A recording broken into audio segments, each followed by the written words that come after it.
If you're wondering why the Belfry looks unfinished, I've heard that one before.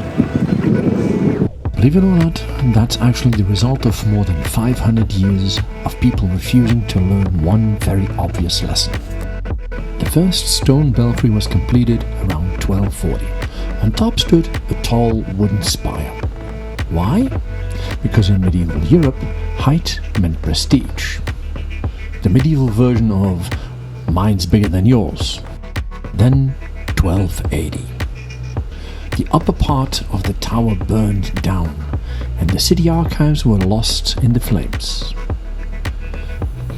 Which is wonderful news for every tour guide in Bruges, because whenever someone asks us about something from before 1280, we honestly don't know. The evidence literally went up in smoke. So they rebuilt it and made the tower even bigger.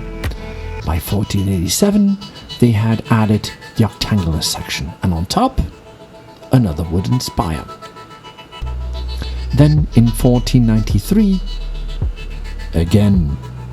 So naturally, after losing another wooden spire to lightning, they built another wooden spire. They really love their wooden spires. Only yet after another fire in 1741, did somebody finally have a revolutionary idea. Maybe wood isn't the best thing to put on top of a lightning magnet. One last thing. The belfry isn't perfectly straight. At the top it leans about 87 centimeters, almost 3 feet. You want to see it? Look at the roof lines on both sides. See how the one on the left dips slightly? Now you can't unsee it.